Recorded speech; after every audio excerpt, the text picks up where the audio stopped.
welcome back to another episode with Fight Night Picks. As always, we're brought to you by SimBody. Vertiball is now SimBody. If you head on over to their website, simbody.com, you're going to get all the great products that you know and love, including the SimBody Vertiroller and the Vertiball that you have seen most likely here in studio. Look at that. Place it, lock it, attach it, Vertiball, all sorts of great stuff over there if you want to roll out those old tired muscles and you don't want to go with that old lacrosse ball. They're also coming out with that very new product that you can see right in front of you. And if I head on over to my cart, look at that. I've already got a Vertiball over there. Little bit of a deal right there. And if you hit the try for 60 days risk-free, use the promo code FNP, you're going to get 20% off your order with that code FNP at simbody.com. You're really, really helping out another local company here in New Brunswick, Canada. Can't wait for it. The new name, SimBody at simbody.com. And as we always say, let's get into it.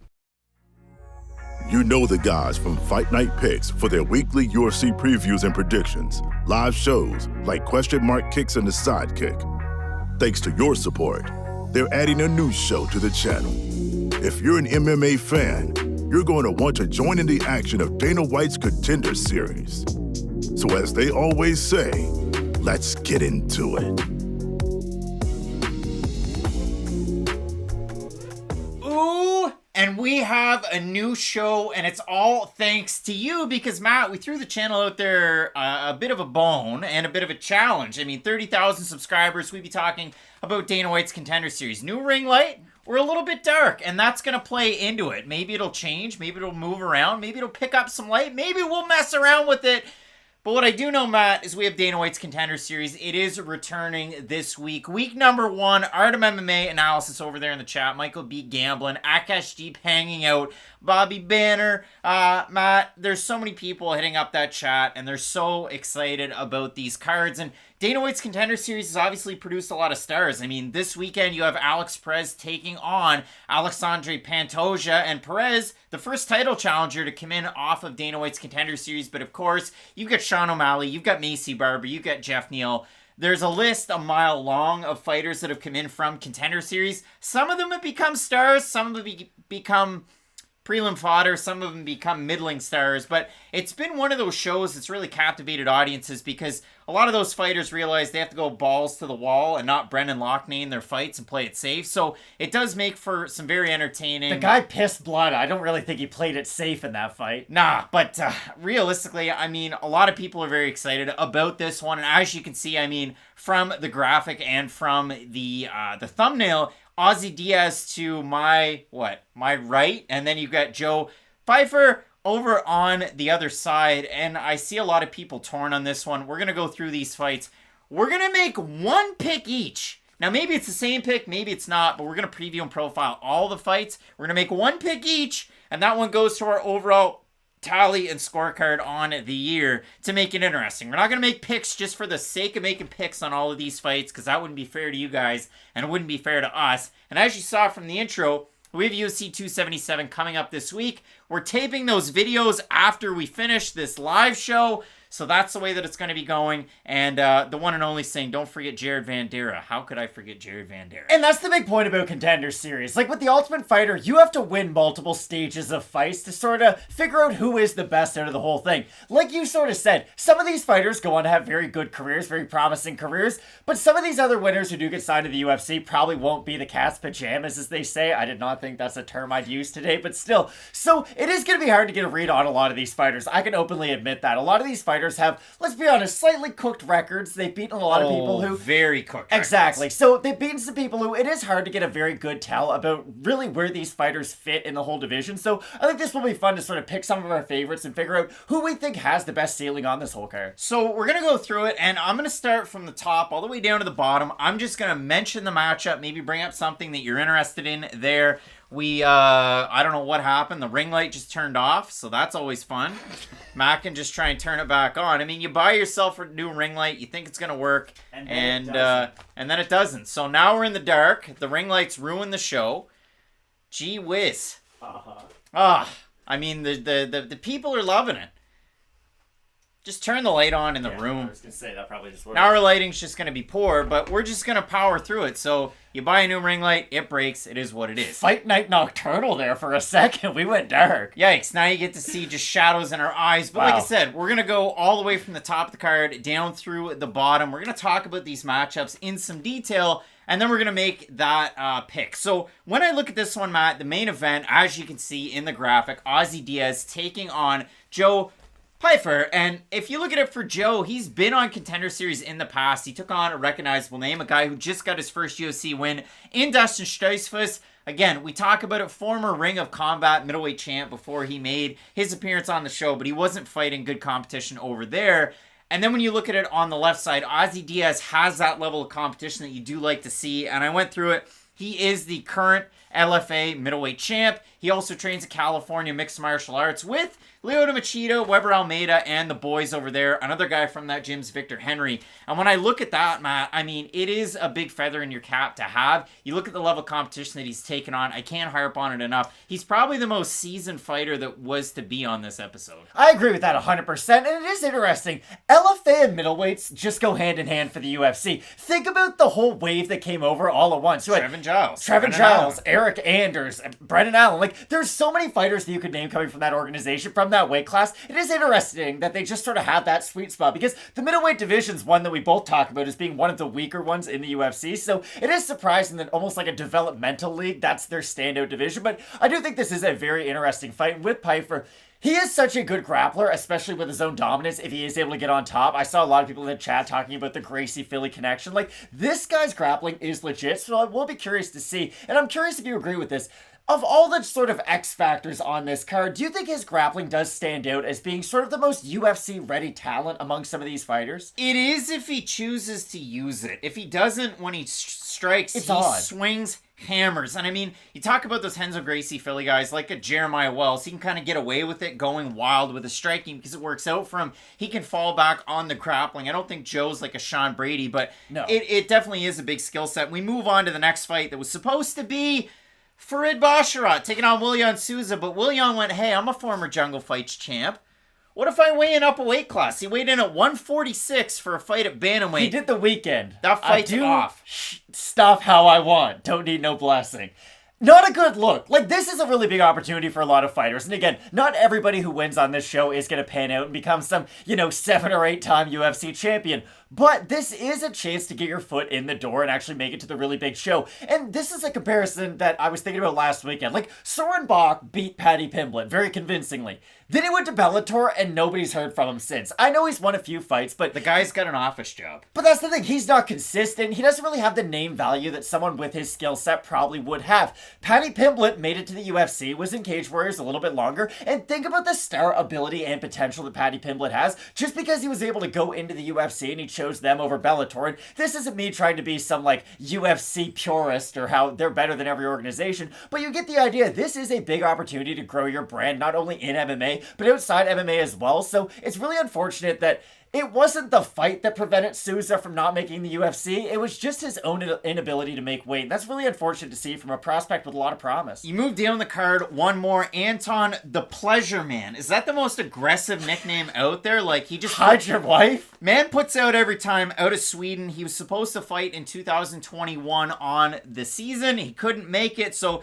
ultimately, first action since April of 2021. Going to be taking on SFT prospect Acacio dos Santos, a guy whose only recent loss is against one hell of a fighter in Jailton Almeida in a grappling match. But I look at that as, hey, big opportunity for Anton. He's probably the more marketable guy. He's a guy that's grappled with Alexander Gustafsson in the past. And just pure grappling and striking, maybe Anton would take the cake these days. But when you do look at that matchup, I think it's intriguing because obviously light heavyweight needs fighters, and maybe you get a decent win, you probably get signed. And that's the thing about Anton. I feel like he is being pushed a little bit more in this matchup, and that if he is able to get the win, not that he'd fight a ranked fighter, but that's the weird thing about light heavyweight and middleweight, if we're being honest. It's like, what? You get 2 quality wins? Oh, you can be the 15th ranked fighter. So this should be a really fun fight, but I've got to be honest, I think this one's going to get lost in the shuffle on this card. And I really go down through it. Again, the next fight, you have Dennis Buzukja, a guy that I feel like I've heard about for years at this point. Nickname's The Great. He trains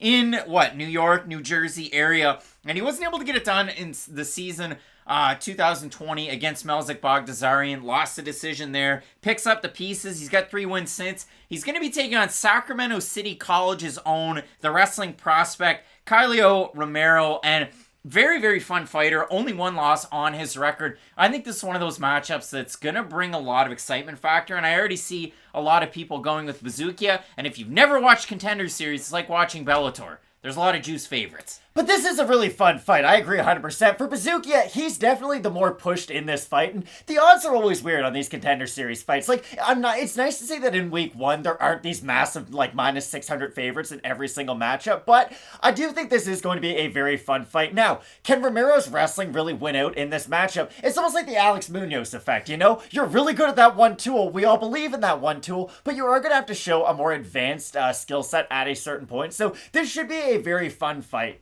for sure. But again, it does kind of feel like Buzukja is being the more pushed of these two. And Matt, when I look over there in the chat, I mean, TJ Morgan saying Jack Cartwright, next big thing. You've heard it here first. TJ, this is like in a video that we did a while ago. Matt's like, I don't know what your notes are. I have it right here. So there's 2 fighters that I'm most looking forward to seeing on Dana White's Contender Series. They've already got this farmed out 10 weeks deep, so into September. My 2... Cage Warriors champ Jack Cartwright, that's week number 4, and week number 3 is Bo Nickel. So exactly, everybody's excited about those guys. And listen, Jake Hadley had to go in Contender Series for some stupid reason, missed weight, got a contract, and then lost in his debut to Alan Nascimento. Jack Cartwright also has to fight on Contender Series. He's undefeated, so that one's really weird, but I am really looking forward to both those guys. And I see Hype MMA saying Jose Johnson's going to beat Cartwright. Hype MMA, Jose Johnson was supposed to beat Ronnie Lawrence. He was this hyped up kickboxer, and he lost to a guy who could wrestle quite well. Jack Cartwright can do the exact same thing, and honestly, I fully expect him to. Yeah, I think it's going to be a lot of fun. Michael's also on Jose Johnson. The last fight that's on this card, which is actually the first fight that's on this card, Alessandro Costa, the Lux flyweight champion, is going to be taking on a man who's undefeated. And I've talked about him and his brother before. You have Adrian Luna Martinetti. You also have Andreas, who's fighting this weekend. And when I look at that fight, that's kind of my marquee, like, can't miss matchup. It's at flyweight. There was a lot of chatter whether or not this fight would be at bantamweight, because if you look at it, for Luna, he's got experience in both divisions. He's also 5'7". He's bigger than most guys at bantamweight and at flyweight. Made weight successfully coming in this week, which you obviously love to see. And if I can give you the particulars there, Martinetti in at 126. You have Costa in at 126 as well. Costa's 5'3". He's like a John Lineker, John Dodson type in this division. And I look at these two guys when they fight, and I don't know how much tape study you did, kind of getting ready for just that fight. That's where my pick's going to come in. But I think this fight's going to be a lot of fun, and I think the winner's probably going to end up with a contract. I would agree with that, but here's the thing. Based off last season, every winner's probably going to get a contract on this show. It is kind of wild, but it is the truth. Now, at this flyweight division, it's one of those divisions where if you do have a really good performance, they are going to give you sort of a marquee name next. Like, you could probably win that fight and then fight who? Like Zhalgas Zhumagulov next? Like, there's names out there who are recognizable to the hardcore MMA fans that are achievable off the Contender Series win, so I wouldn't be surprised off that whatsoever, and they both feel like they do have a very good chance of breaking through in the UFC, you know? Not just being that 1 or 2 fight kind of guy and then just going out off 2 stoppage losses. Like, it's going to be a really fun fight. So when I went down through it, I watched the Luna performances. Obviously, everybody picks on his record, the fact that it's incredibly padded. And it is. I mean, it really is. So you look at Luna, the last guy that he fought, Paul Marquez Moreno, was 7-7. Beat him by calf slicer. That was back in November of last year. He did a good job on the feet. He did a good job controlling the majority of the fight. There was only a couple of compromising positions, but again, smaller guy, 7-7. Maybe that plays into the hand of Luna when he takes on Costa. Guy before that, Francisco Benitez, they went balls to the wall in that fight. Did. His fight against Marcos Munoz, who was 9-1, it goes to decision. Munoz pushes the pace in that fight. The other thing, Munoz is now 10-2. Go through his record. I know it's 9-1, but you look at the wins. As of 2020, he's fighting a guy making a pro debut. His last win was against a guy who was 2-4, and so on and so forth. So if somebody tells you, oh, it was 9-1, it's 9-1 with a little bit of a caveat there. So my overall breakdown of Martinetti, of Luna, goes out there, strikes very long, keeps his hands low, which can help him with the threat of the takedown. He does have wonky striking. He does take long periods of inactivity when he does strike, but his kicks are a major force in his game because he doesn't tend to box a lot from range. It's a lot of kicks. It's a lot of front kicks. It's a lot of things you have to look out for. And then when I compare him to a guy like Costa, Costa's actually been taking on a decent level of competition. He's a Brazilian training out of Mexico from that camp of Diego Lopez, who a lot of people were excited about on Contender Series as well, UFC adjacent, so on and so forth. But again, Lux is one of those promotions, like, I look at it, who was it? Renato Valdez that fought Matt Frivola was a Lux guy. He's kind of fire with fire. But when I watch Costa, this guy, Brazilian Jiu-Jitsu black belt, great takedowns, very small for the division, very compact, keeps his hands really high, ducks and moves with the punches. Sometimes when he brings his hands down, he forgets that he can move, and he leaves himself... Is he the spiritual successor to your boy Douglas Silva de Andrade? He kind of is, and that's what I like out of him. I know he's got, again, Kike Gonzalez that he took on his last time out. He wobbled him with a lot of shots. He was able to take him down. He was able to threaten with his grappling, with his submission ability. Jorge Calvo Martin, whose name was spelt a couple of different ways in some of the fights. That was another good one. I go all the way down through it. Again, 2018, he's losing in combate to Ivan Hernandez Flores. That was 9-2-1, which was a decent level of competition. So, again, for me, when it comes down to it, making a pick this week, I know size is in the court of Andreas Luna Martinetti. I know so on and so forth, but I do like Costa in that fight. And when I looked at the odds, they are really weird in this one. You got to go through it. So for Costa, he's now sitting at, and again, the odds are going to be baked in a lot of these fights. So plus 170 is where Costa open, minus 244 right now. For Martinetti, open to minus 200, plus 201 for him on the comeback. So again, for me, I'm going to go with Costa. That's my pick for this week. Going back and watching the tape study, I found he was one of the more UFC-ready guys on this entire card. So that's why I have him in this one. I think for Martinetti, great record, undefeated, a little bit padded, but you're beating guys in the way that you should. So for me, I like Costa. Do you think it's a wild pick? No, not by any means. Right. I do feel like Costa will have a lot of success at the UFC level if he is able to break through and make it there. Yeah, so it's going to be a really fun one. Luna likes to switch stances, throw a lot of kicks. Look out for that in this fight. But Matt, that's my pick. We talked about it off air. I mean, the picture's there. Is that your pick here? I want to give a big shout out to Basharat, though, going into this weekend. I gotta be honest, I was probably the most impressed with him going on to this show, and I expected him to be able to beat Souza. Now, I did not expect Souza to weigh in 10 pounds heavier than he was supposed to, but still, that was a fight that honestly I was very excited for, and it was really unfortunate that it did break through.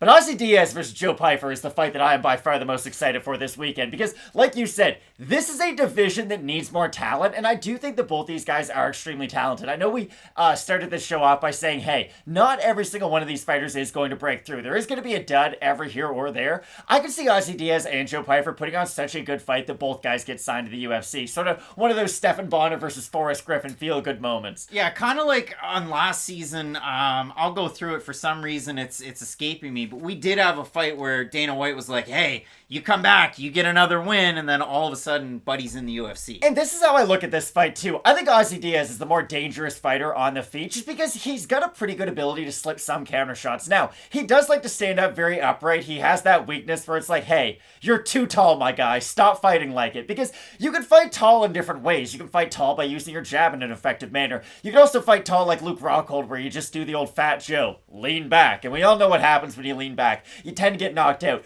But this is the X factor that I like from Joe Pyfer in this matchup. I think his over-aggressiveness is going to help him because, like you said on the feet, he does like to just go for it. He throws these crazy flurries with his boxing combinations. He'll almost try to end it with a body kick sometimes, like a prime Darren Elkins. Not a prime I thought I was going to bring up today, but still, the damage, shout out to him. But I do think that Pyfer and his ability to just go for a lot of aggressive striking patterns is honestly going to open up his own grappling attack. And I do think that once this fight hits the mat, Diaz might look good in some of the wrestling engagements at some points, but Pyfer has the type of a style to where it wears on you if he is able to get on top. And I do think that's going to be an X factor. And again, the reason this fight really stood out to me was that it's a pick'em fight. The odds are even. So I like Pyfer for where the odds are at. I know a lot of people are probably going to go with the more proven commodity in the LFA champ and Ozzy Diaz, but I think Pyfer's a fairly good bet on this one. Michael saying, any thoughts on the loss to Jonathan Pati, a guy who gets talked about on this channel quite a bit? You don't want to be losing to Jonathan, and if you look for Pyfer, the 2 losses on the record, obviously we mentioned it to open the show. He did have that loss on Contender Series in 2022, Dustin Steitzfus, the other loss by submission. In 2019 to Jonathan Pati, Matt. To me, it's kind of all Daniel Gracie guys aren't created equal, but exactly. You've seen some growth and some improvement there from him. I do think it has been an area of his game that he's been able to work on. Again, I know you might look at that submission loss and be like, oh wow, he's a bad grappler. Not the case whatsoever. He's just not a submission-oriented grappler. He's really going to weaken you up with the ground and pound. If you give him the submission, he is going to take it, and that's what I really like out of his style. So, again, the odds are even for a reason. This is going to be an incredible fight. I'm really looking forward to it, but ever so slightly, I do feel like Pyfer is going to get the edge. Well, I think it should be amazing. I want to thank everybody out there. We ran a few minutes longer than we wanted to. We want to keep these about 15, 20 minutes long to get you on your way, just to enjoy the fights. It's just a little bit of a sample. We have the UFC 277 previews, predictions coming out later on this week. A-Town Twins saying you're mid at UFC picks. 12-2 last weekend. Matt, you went 10-4. Had a good week. It was a hell of a week for Fight Night picks, and Michael's saying you guys rule. That's certainly appreciated. So keep it coming in that chat. We'll be doing this throughout the season of Dana White's Contender Series. Like I said, there's 10 weeks that are already kind of played out for us ahead. Going into September, a lot of big-time prospects, as was mentioned. Jack Cartwright, you got a big-time fighter in Bo Nickel. And Matt, we do have a lot of fighters kind of coming in, making their debuts at UFC 277 as well. So a lot to talk about there. A lot to talk about with Contender Series. Matt's pick is Joe Pyfer, that's on the right hand of the screen. I have Alessandro Costa as my pick. So hopefully you enjoy the card. Hopefully you enjoyed the show. You're going to want to keep it locked in with Fight Night Picks. And as we always say, let's get into it.